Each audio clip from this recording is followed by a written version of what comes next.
ไปรับจ้างไปรับจ้างมื้อนี้บ่น้องแม่วันหนึงเท่าใดเขาเจ้าจ้าง100,000มื้อนี้น้องฮู้หยังอายมาเยี่ยมมายามเจ้าบ่ฮู้แล้วบ่ทุกคนก็คือบอมตากะเห็นวิถีชีวิตน้องมื้อนั้นน้องก็บ่มีมุ้งสิกางให้ลูกสาวเนาะลูกเจ้าตอนนี้ยังทันได้มาแต่หน้าไปกับอีเมชวนเจ้าไปรับจ้างบ่มีเพิ่นบ่มีแฟนเพิดก็เลยไปรับจ้างก็คือจะไปรับจ้างมื้อนี้กับน้องเจ้าบ่แม่กินกับบ่มีชื่อเขา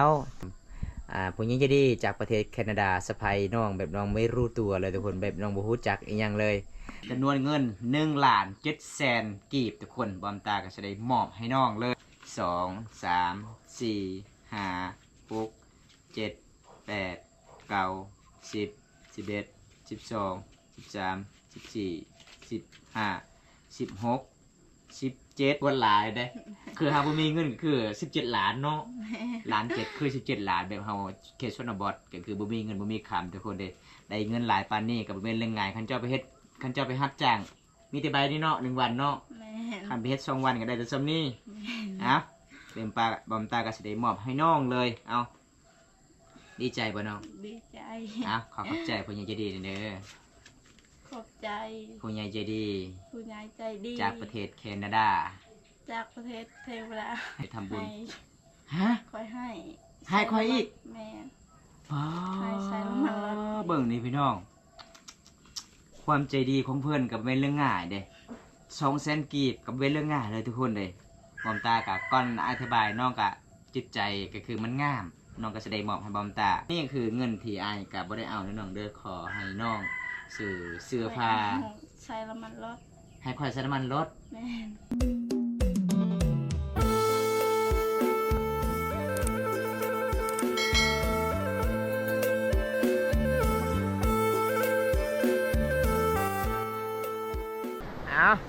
ถ้าสบายดีทุกคนสบายดีบรรยากาศยามแรงๆตอนนี้ก็คือบอมตาอยู่ที่สะพานข้ามแม่น้ำเซลานองทุกคนเลยเพราะว่าอยู่ทางบ้านแกงอะล่องเมื่อวานนี้สะพานไม่ไล่เบิดเลยทุกคนบนเรือจักเซาเลยทุกคนมีน้ำเซลานองโคตรใหญ่เลยก็เลยสะพานไม่ไล่บ้านแกงอะล่องไปสำเร็จด้วยดีเลยทุกคนบริเวณเลยสะพานต่อไปเลยทุกคนเมื่อนี้บอมตากามีผู้ใหญ่ใจดีบอมตาไปสะพานบุญให้จากประเทศแคนาดาทุกคนสะพานบุญให้ครอบครัวสาวเฮียนเป็นสาวไม่ห้างลูกหนึ่งแล้วก็ผู้ใหญ่ใจดีเห็นคลิปบอมตาแล้วก็เป็นน่าสงสารน้องสาวเพิ่นอายุ17 ปีเป็นสาวไม่ห่างดึงลูกคนเดียวทุกคนเลยแล้วก็ไอ้ใหญ่เพิ่นพอให้น้องซื้อเพิ่นมาผักเงินบอมตาประมาณ1,700,000ทุกคนบอมตากามื้อนี้ก็จัดให้ตามข้อเลยนี่ไปกับน้องธัญญามือกองเฮาทุกคนมือกองบอมตาก็มีน้องธัญญาละเพิ่นว่ามื้อนี้อยากไปสะพานบุญให้ก็เลยพาลูกสาวไปนำทุกคนเลยเพราะว่าเพิ่นก็สิเป็นมือกองให้ตอนนี้ก็คือบอมตากาสิไปกับ2 คนกับลูกสาวทุกคนไปสะพานบุญให้จะได้ก็จัดให้ตามข้อเลยทุกคนตอนนี้บอมตากาสิได้ออกจากสะพานขั้วเซลานองก่อนทุกคนเห็นบ่น้ำโคตรใหญ่เลยทุกคนก็เลยสะพานไม่ไล่มันก็สิอยู่บ่ได้เด้เห็นบ่อันนี้ก็คือเราลงไปพุ่นจะเป็นแกงเลนเขื่อนเซลานองทางพุ่นก็จะเดินทางไปบ้านสะบึบ้านตะเลงแล้วก็ออกสู่เมืองตะโอยได้เลยพี่น้องเส้นทางนี้เด้ทางพุ่นก็จะเป็นหมู่บ้านแก่งอาล่องเขาเจ้าตั้งขั้วสะพานไม่ไล่ทางพุ่นนะทุกคนเห็นบ่แต่เดี๋ยวนี้ก็บ่มีแล้วเป็นมื้อสุดท้ายวันนี้ที่ได้เห็น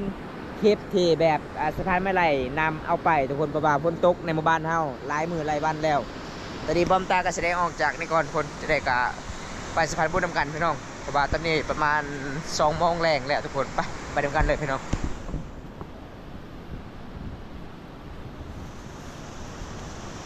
ไปน้องธัญญาลุย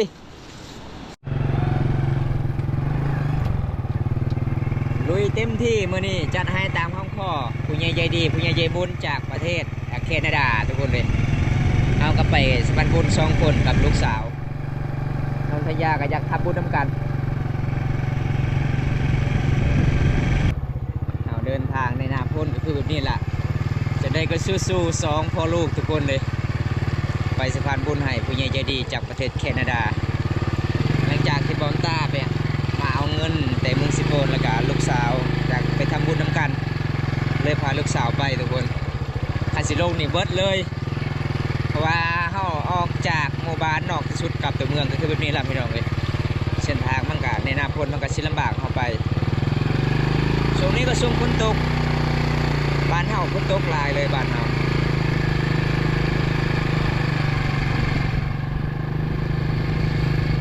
เดินทางในหน้าฝนมันก็สิลำบากเลยทุกคนเลยเพราะว่ามันจะเป็นโทนหลายเลยช่วงนี้ก็ช่วงในหน้าฝนเอาเดินทางมันก็สิยากๆเนี่ยเอาแต่ไฟก็สิได้ข้างละบัดนี้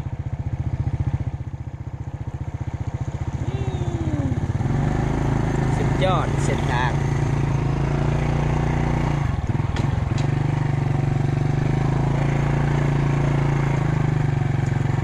เดินทางในหน้าฝนคือนี่แหละพี่น้องเลย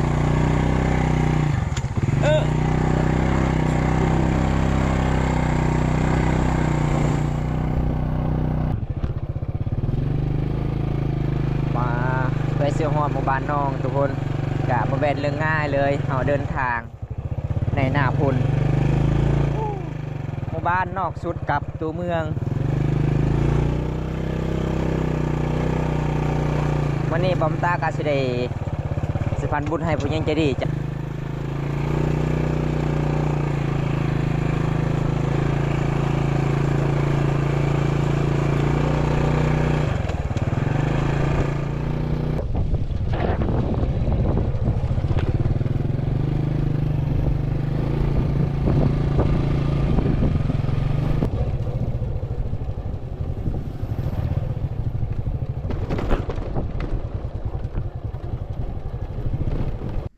บุมีไฟอยู่เฮือนอยู่ศาลเลยสบายดีเสาเฮียน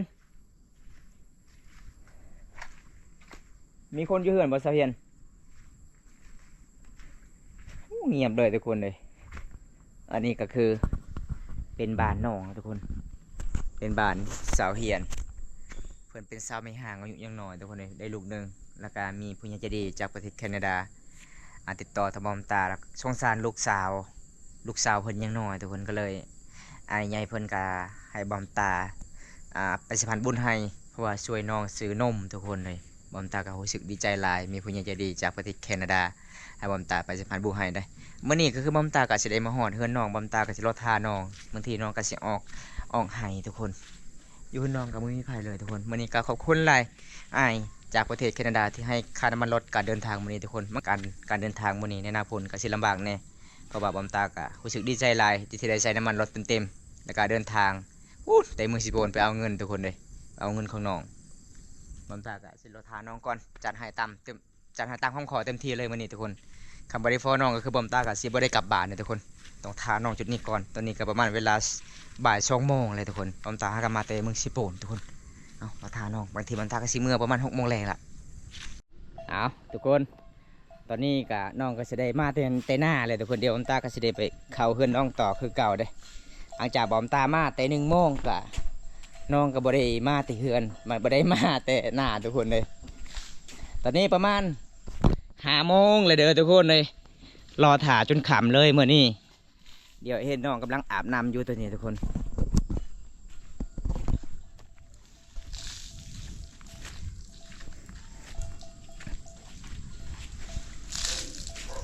ปลาไอ้ยังส่งเสือคือขี้ต้มลายเสาเจยฮะ สบายดีเด้อสบายดีเสาเฮียนอยู่ใช่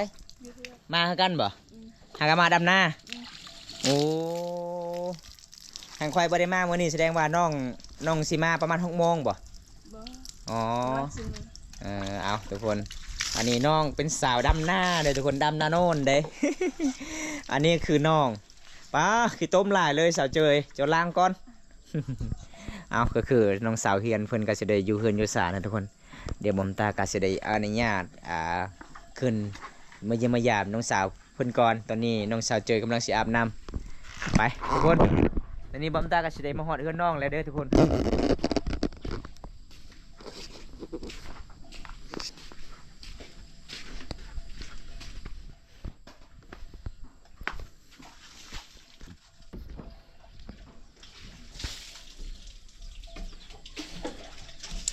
ปลา อิหยังเฮือนเจ้าคือบ่มีไผอยู่สาวเฮียน จำหน้า ดำหน้าเบิดลูกจะได้ไปไส อยู่หน้า อยู่หน้าแสดงว่าเจ้าเมื่อปะลูกก่อน เจ้าเมื่อก่อน ไป ทุกคนเลยน้องสาวเพื่อนทางก็มาแต่ดำหน้าเลยเดี๋ยวบอมตาก็รอถ่าน้องก่อนสบายดีน้องสาวเฮียนสบายดีทางก็มาที่ไซนี่คือไอถ่าโดน คอยไปรับยา ไปรับจ้างโอ้เอาไปรับจ้างมานี่บ่น้อง แม่ วันหนึงเท่าไหร่เขาเจ้าจ้าง เส้นหนึ่ง 100,000สมพอข่อยมาตั้งแต่เช้าๆเลยข่อยมานะอยู่เฮือนเจ้าก็เงียบเงียบแล้วทุกคนมื้อนี้น้องฮู้หยังอายมาเยี่ยมมายามเจ้าบ่ฮู้แล้วบ่ทุกคนก็คือบอมตากะเห็นมื้อที่ชีวิตน้องมื้อนั้นน้องก็บ่มีมุ้งสิกางให้ลูกสาวเนาะลูกเจ้าตอนนี้ยังทันได้มาแต่หน้าไปกับอีเมชวนเจ้าไปรับจ้าง โอ้ ทุกคนเดี๋ยวบอมตากะ มีเพิด บ่มีแฟนเพิด แม่ ก็เลยไปรับจ้างทุกคนอันนี้คือเป็นเรื่องจริงนะทุกคนเป็นเรื่องจริงที่น้องพูดเองในปากน้องเองทุกคนน้องก็ไปรับจ้างน้องก็อยากซื้อแผ่นเฟิร์ตให้ลูกสาวเนาะแผ่นเฟิร์ตราคา200,000เงินบ่พอเด้วันหนึ่ง1,000กีบก็คือจะไปรับจ้างมื้อนี้กับน้องเจ้าบ่ แม่ น้องเจ้าก็ให้บ่เจ้าบ่ไปรับจ้างมื้อนี้นะหรือว่าใส่เองไผเองมัน ไซ ใส่คนต่างหากเนาะ เขากินกับบ่มี บ่มี แม่ ทุกคนเลยตอนนี้ล่ะ ซื้อข้าว ซื้อข้าวถ้าไปรับจ้างได้หลายๆก็ซื้อข้าวนี้น้องเจ้าตัวนี้ไปใส่ ทำน้ อาบน้ำโอ้ทุกคนเอาจะได้บอมตากาสิได้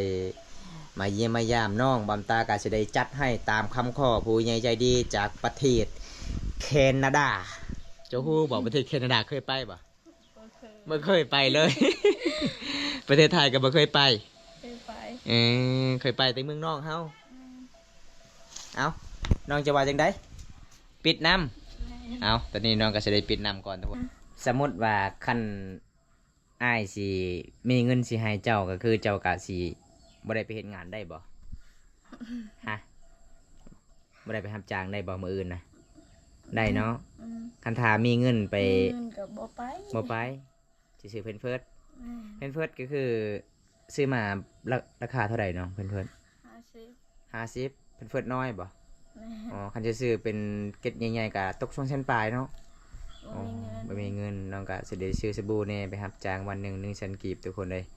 เอาจังได้บอมตากะสิจัดให้ตามผู้หญิงใจดีจากประเทศแคนาดาสะใภ้น้องแบบน้องไม่รู้ตัวเลยทุกคนแบบน้องบ่รู้จักอีหยังเลยบอมตากะทาเจ้าเบิดมือได้มื้อนี้เด้ คันบอมตาบ่ได้สะพานบุญคือบอมตากลับบ้านแล้วบอมตากะสิเดินทางสิลำบากแน่น้องก็เคยเห็นบ่เส้นทางที่บอมตาเดินทางบ่งามบ่ คือต้มลายเนาะหมู่บ้านเฮาเป็นหมู่บ้านนอกที่สุดกับตัวเมืองเอ้าได้บอมตาก็สิได้มอบเงินให้น้องเลย 17,000 กีบน้องเอาบ่เอาเนาะฝากดิซิสบูเนาะเอาคันทาน้องว่าเอาแท้เดี๋ยวบอมตาก็สิเซอร์ไพรส์ให้เลยทุกคน 17,000 กีบเลยทุกคนมันบ่หลายแล้วทุกคนเลย 17,000 กีบแต่บอมตาเห็นหลายที่สุดในหัวใจของบอมตาเลยในใจบอมตาหลายที่สุดเลยเอาสบายดีอีกทีนึงทุกคนเลยสบายดีเด้อพี่น้องก็คือบอมตากะสิได้ทาน้องบอมตากะสิได้จัดให้ตามคำขอผู้ใหญ่ใจดีจากประเทศแคนาดาบอมตาก็ยังบ่ฮู้ประเทศแคนาดามาจากทางใดทุกคนเลยบ่เคยไปจักเทื่อเลยขณะประเทศไทยไกลๆกับลาวเฮาบอมตาก็บ่เคยไปแต่มื้อนี้บอมตารู้สึกดีใจหลายไปสวรรค์บุญให้ผู้ใหญ่ใจดีจากประเทศแคนาดาบอมตาก็สิได้มอบให้น้องเพราะว่าน้องก็บ่มีเงินอยากซื้อแผ่นเพิดให้ลูกสาวทุกคนเลยลูกสาวจะจักปีเลยเนาะ 1 ปีแล้ว 1 ปีเลยเนาะน้องก็คือแบบไปรับจ้างวันหนึ่ง1,000 กีบก็คือน้องอยากซื้อแผ่นเพิดแน่มื้อนี้ก็บอมตาก็มีผู้ใหญ่ใจดีติดต่อทางบอมตาแล้วก็เห็นคลิปบอมตาถ่ายน้องน้องว่าบ่มีเงินอยากซื้อแผ่นเพิดให้ลูกสาวแล้วก็มุงสิกลางเวลาน้องก็บ่มีทุกคนน้องว่า 17,000 ก็เอา แต่มื้อนี้บอมตาก็สิได้มอบเงินให้น้องเลยเด้อทุกคนเลย17,000 กีบนี่ได้เอาน้องเอาแท้บ่ แม่ อันนี้ใบย้ำเขินนี่นะ เส้นหนึ่ง ใบเส้นหนึงบ่บอมตาก็แสดงมอบให้น้องเลยพี่น้องเงินไอฮักเพิ่นฝากมาจากประเทศแคนาดาจำนวนเงิน1,700,000 กีบทุกคนบอมตาก็แสดงมอบให้น้องเลย นับเบิ่งก่อนบางทีเงินบ่พอก็คือญาติ FC นี่หายบอมตาเด้อ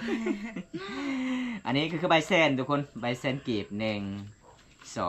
3 4 5 6 7 8 9 10 11 12 13 14 15 16 17โอ้17 ล้านกีบ กวนหลายเด้คือเฮาบ่มีเงินก็คือ17 ล้านเนาะล้าน7คือ17 ล้านแบบเฮาเขตชนบทก็คือบ่มีเงินบ่มีคำทุกคนเด้ได้เงินหลายปานนี้ก็บ่แม่นเรื่องง่ายคันเจ้าไปเฮ็ดคันเจ้าไปรับจ้างมีแต่ใบนี้เนาะ1วันเนาะ แม่น คันไปเฮ็ด2วันก็ได้แต่ซ้ำนี้เอ้าเป็นปลาบอมตาก็สิได้มอบให้น้องเลยเอาดีใจบ่น้อง ดีใจ เอ้าขอบใจผู้ใหญ่ใจดีเด้อ ขอบใจ ผู้ใหญ่ใจดี ผู้ใหญ่ใจดี จากประเทศแคนาดา จากประเทศเทวดา แคนาดา แพนดา มื้อนี้ขอให้อายอยู่ดีมีแห้ง มื้อนี้คอย ขอให้อายอยู่ดีมีแห้ง ขอมีอายมีแห้ง ขอให้ร่ำให้รวย ขอให้ร่ำให้รวย ขอให้อยู่มันคนยืน ขอหยุมันคนยืน น้องบอกว่าออก เป็นยังไงน้องคือโตมันสั้น ดีใจแห้งบ่ ดีใจ น้องดีใจแห้งทุกคนเลยน้องจนจับเงินบ่ได้เลยจริงๆ ครั้งแรกเลยในชีวิตเนาะ แม่น เพราะว่าน้องก็ไปรับจ้าง1 วันได้แต่100,000 กีบปกติบอมตาไปถ่ายน้องพอได้ซอยน้อง50,000 กีบตลอดเลยทุกคนบางทีบอมตาก็ซื้อให้น้องน้ำหวานกินขนมกิน แต่มื้อนี้รู้สึกดีใจหลายไปทำบุญ ให้ ฮะ คอยให้ ให้คอยอีก แม่น อ๋อ ให้ใส่น้ำมันรถ เบิ่งนี่พี่น้อง ความใจดีของเพื่อนกับเป็นเรื่องง่ายเด้200,000 กีบกับเป็นเรื่องง่ายเลยทุกคนเลยบอมตากะก่อนอธิบายน้องกะจิตใจก็คือมันงามน้องก็จะได้มอบให้บอมตาคันน้องซื้อเพิ่นได้แล้วน้องเป็นเพิ่นลุ้นเนาะได้ตัวเป็ดใหญ่ๆเลยได้ เอาอันนี้คือเงินที่อายกับบ่ได้เอานะน้องเด้อขอให้น้องซื้อเสื้อผ้า ใส่น้ำมันรถ ให้ค่อยใช้น้ำมันรถ แม่น อ้ายบ่ได้เอาอันนี้ก็คืออ้ายกับบ่มีเงินคือกันอยากช่วยน้องเพราะว่ามีผู้ใหญ่ใจดีติดต่อบอมตาไปสะพานบุญให้บอมตารู้สึกดีใจหลายขอให้น้องซื้อเสื้อให้ลูกสาวเด้อค่ะคันทามีโอกาสหน้าเจ้าสิเอาผัวโอกาสหน้าคันทาค่อยมาบ้านเจ้าก็ยอมพาเข้าค่อยก็ดีใจแล้วเอาไปเลยน้องคันเจ้าบ่เอาเดียวโอกาสหน้าค่อยบ่มาได้เฮือนเจ้าเด้เอาเอาทุกคนใจดีหลายทุกคนมื้อนี้ก็ขอบคุณอีกทีนึงผู้ใหญ่ใจดีจากประเทศแคนาดา ขอบใจ ขอให้อ้ายแต่นี้ต่อไปขอให้ได้เงินกลับคืน100 เท่าพันเท่าเด้อเพราะว่าน้องก็ใจดีอ้ายฮักหรือว่าผู้ใหญ่ใจดีจากประเทศแคนาดาก็ใจดีทุกคนเห็นคลิปบอมตาถ่ายก็เลยสงสารน้องแล้วก็ติดต่อทางบอมตาก็ได้สะพานบุญให้บอมตาระยะการเดินทางมานี่ก็ประมาณแต่บาบอมตาหาบ้านน้องประมาณ15 โลแล้วก็บอมตาไปรับเงินนี่ก็แต่พูดพี่น้องเอ้ยเมืองซิโปนทุกคนเดินทางไกลเลยกลับไปกลับมาก็ตกประมาณ70 กว่าหลักทุกคนแล้วก็เดินหมู่บ้านน้องเอกตกประมาณ80 ปลายกว่าหลักบอมตาก็รู้สึกดีใจหลายทำบุญนำกันบอมตาก็บ่มีเงินมีคำทุกคนบอมตาก็มีความสุขหลายเลยทุกคนสาวเย็นสมมุติว่าน้องนอนก็คืออยู่ในห้องมุงสินอนก็บ่มีบ่ มี ผ้าห่มนี่มีบ่ มี มีอยู่เนาะ แม่น แต่มุงบ่มีเลยหลังจากได้เงินแล้วก็อย่าลืมซื้อมุงนี่เด้อ ซื้อมุงให้ลูกสาวแน่น้องสาวเจ้าสาวเจอนี่บ่ได้นอนกับเจ้าเลย นอนนั่งกัน นอนนำกันอีก แม่น เอาซื้อมุงใหญ่ๆโลดมานอน เพราะว่าเฮือนน้องก็ขาดมุงทุกคนบ่มีมุงยุงมันหลาย เบิ่งประตูเฮือนก็ยังบ่แล้วนี่เขาเจ้าก็สิเอาผ้าห่มนึงได้มาแอมเฮือนพี่น้องเอ้ย มีเงินจะซื้อ บ่มีเงินซื้อเนาะมีแต่ผู้หญิงบ่เฮือนเจ้าคนใหญ่นะ แม่น น้องเจ้ายังน้อยผู้ชายทุกคนเลยตอนนี้ก็คือน้องก็เป็นคนสู้ชีวิตได้พี่น้องเพราะว่าบำตาเดินทางเงียบๆแล้วเจ้าบ่ได้ย่านบ่อยู่เฮือนเจ้าไผๆก็ออกหน้าหมดบ่มีไผอยู่เฮือนอยู่ศาลบ่ย่านเลย อันนี้เจ้าได้เงินแล้วเจ้าบ่ต้องเอาไว้อยู่ในเฮือนนี่น้องเจ้าได้มีโจรมาลักได้เวลาออกหน้าเจ้าก็ถือไปนำเลยได้ คือเมื่อเช้าคือตอนบำตาบ่ายๆมาตอนบ่ายๆคือบ่มีไผเลยเงียบเลยโดนข่อยทาอยู่นี่นะจะเห็นว่าข่อยเสร็จหาเจ้าว่ะเขาว่ามาเด้อเสยเฮียนเด้อข่อยทาเจ้าอยู่เฮือนเด้อ ปกติก็คืออยู่เฮือนเจ้าแต่ละเทื่ออายมาเยี่ยมมายามก็เห็นเนาะ มาฮอบนี้น้องก็ไปรับจ้างบ่มีเงินทุกคนเลยโอ้อายุ17 ปีสงสารน้องสาวเพิ่นหลายเลยอายุเพียงแต่17 ปีได้ลูกหนึงเพราะว่าน้องก็เป็นสาวฮอบสองน้องมีลูกสาวได้ส่วนสาวแก้วมีลูกชายเนาะสาวแก้วจักปีละ19บ่บ่ฮู้กันเนาะพี่น้องกันบ่สาวแก้วบ่ แม่น พี่น้องกันนี่ล่ะพี่น้องวิถีชีวิตน้องสาวเพิ่นบางคนก็บอกว่าสาวสาวเฮียนนี่บ่แม่นสาวไม่ห้างดอกเพิ่นว่าอายุยังน้อยเป็นสาวไม่ห้างเนาะน้องก็ยอมรับว่าเป็นสาวไม่ห้างเป็นสาวฮอบสอนทุกคนน้องบ่ได้ตัวไผเลยทุกคนเลยคันสิตัวก็ตัวบ่ได้เด้ ผู้สาวหลายๆคนก็เจ้าก็บอกว่าเฮาเป็นไม่ห้างก็เป็นไม่ห้างสาวมังกรนี่เป็นคนซื่อสัตย์แต่คนก็เจ้าบ่ได้ตัวไผเด้คันว่าฮักละฮักเลยเนาะคันบ่ฮักละบ่ฮักเลย เอามาตอนนั้นไอ้แม่เพื่อนกะตาบอมตามมาแรกๆไอ้แม่เพื่อนกะมีกล้วยกับมีของฝากของต่อนี่เด้ตอนนั้นน้องก็ฝากกล้วยอีกทุกคนก็นั้นมาเมื่อนี้บอมตาไปสะพานบุญให้น้องกะสิริมอบเงินให้บอมตา200,000 กีบใส่น้ำมันรถใส่น้องเจ้าคือบ่มาเลยน้องเจ้ามีผู้บ่าวเลยบ่ บ่มี อ้าวเขาเห็นเราพูดว่าเขาจะเอาผัวแล้วมื้ออื่นแล้วเปล่านะ บ่ บ่แม่นบ่ แม่น คือหลาบ่มาเลยคันคนที่บ่มาหาบอมตาแสดงว่าคนมีแฟนแล้วตอนนี้นะ บ่มี บ่มีบ่จะรับประกันได้บ่ แม่น เขาจะใส่เงินกับเจ้าได้ สมมติว่าคันน้องเจ้ามีแฟนเจ้าก็ฮู้จักแล้วเนาะ แม่ น้องก็นอนนำกันเด้เจ้าก็ตื่นเบิ่ง12 โมงบ่เห็นแล้วเลยนั่นก็มีแฟนแล้ว หลังจากได้เงินแล้วเจ้าก็แบ่งให้น้องบ่ให้อยู่บ่น้องเจ้าซะเจอนะให้เท่าใด1,000 ถ้าจะให้1,000แล้วว่าเด้อเราชื่อใจโลดนอนก็นอนนำกัน แต่อย่าลืมซื้อมุ้งใหญ่ๆด้วยสาวเฮียนเด้อให้น้องเจ้านอนแน่นอนนำแน่น้องสาวเจ้ากับคนเก่งขายเครื่องคองอีกเป็นคนช่วยชีวิตหาเงินหาคำเมื่อนั้นค่อยเจอเจ้าอยู่บางคนสิได้เงินหลายบ่ขายดีบ่ บ่ ขายบ่ดีเลยน้อง ทึน ลุบทุน แม่น ลงทุนมาเท่าไหร่น้อง แสน 700,000ขายได้จักแสน มีทึนเด้ มีแต่ทุนนั่นแหละกำไรบ่มีเลย บ่มี ป้าเวลาน้องไปตั้งแต่4 โมงแรกเนาะ แม่น เวลาน้องกลับเดี๋ยวประมาณจังโมงน้องกลับแต่บางคน4 เมืองงานดองนะ 3 โมง 3 โมงไก่สิฮอดแจ้ง อืม ป้าส่งไอ้น้องนี่ทุกคนเนี่ยเดินทางหาเงินหาคำขายเครื่องคองขายขนมขายจำเป็นเนาะแต่ก็ลุบทุนนี่ทุกคนเลยน้องเป็นคนสู้ชีวิตเด้อแต่เมื่อนี้บำตาก็ภูมิใจแล้วมีผู้ใหญ่ใจดีและก็สงสารน้องบำตาก็คิดอุดต้นน้องแน่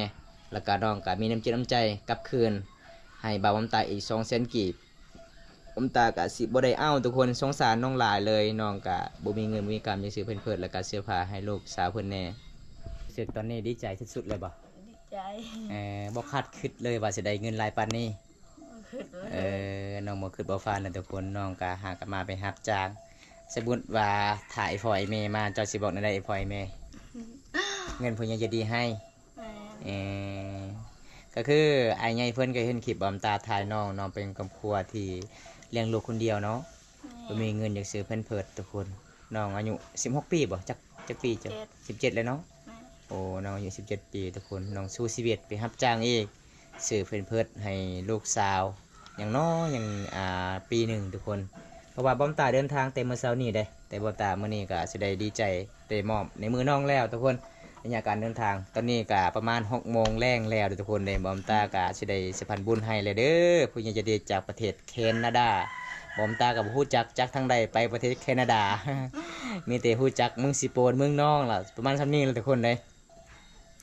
ก็คือตอนนี้เจ้าก็สิบ่ได้ไปอ้ำบ่ลูกสาวเจ้ามาแต่นาบ่ พ่อ อีพ่อเมื่อเลย แม่ เออแล้วก็ผู้ได้บอกเจ้าว่าบ่าวตาทาเจ้าอยู่เฮือน ตะแก้ว สาวแก้ว แม่น สาวแก้วบอกว่าบ่าวตายังมีเวียกกับเจ้า อืม โอ้น้องก็เลยเมื่อเลยทุกคนรีบเลยแต่นะ ไปรับจ้างเจ้าบอกนั้นได้เจ้าของนายว่าค่อยเมื่อกันเด้อค่อยมีเวียกในนั้นบ่ อืม เอาบอมตากะจะได้เดินทางมานี่แล้วก็บอมตากะจะได้ตั้งหลายให้น้องเพราะว่ามีFC คนหนึงทุกคนเพิ่นว่าอยากได้ลายน้องเพราะว่าน้องชนลายบ้านเฮาก็บ่เคยเล่นลายเนาะหรือบอมตาก็จะได้ตั้งลายให้น้องทุกคนหลังจากน้องเล่นเป็นหรือบ่เฮาก็บ่ฮู้คือกันเด้อทุกคนเด้น้องเฮียนสาวลาวอันนี้คือเป็นลายของน้องเด้อพี่น้องเอาบอมตาก็จะได้ปิดคลิปไว้ซุนี้ก่อน ถ้าบ่ได้รับชมคลิปนี้แล้วก็ขอให้อยู่ดีมีแรงขอให้ร่ำให้รวยปรารถนาสิ่งใดขอให้ได้สิ่งนั้นนะทุกคนบอมตามื้อนี้ได้สะพานบุญแล้วก็ได้มอบเงินให้น้องบอมตาก็สิมีความสุขหลายขอให้น้องซื้อเพิ่นให้ลูกสาวเพิ่นแล้วก็ได้เสื้อผ้า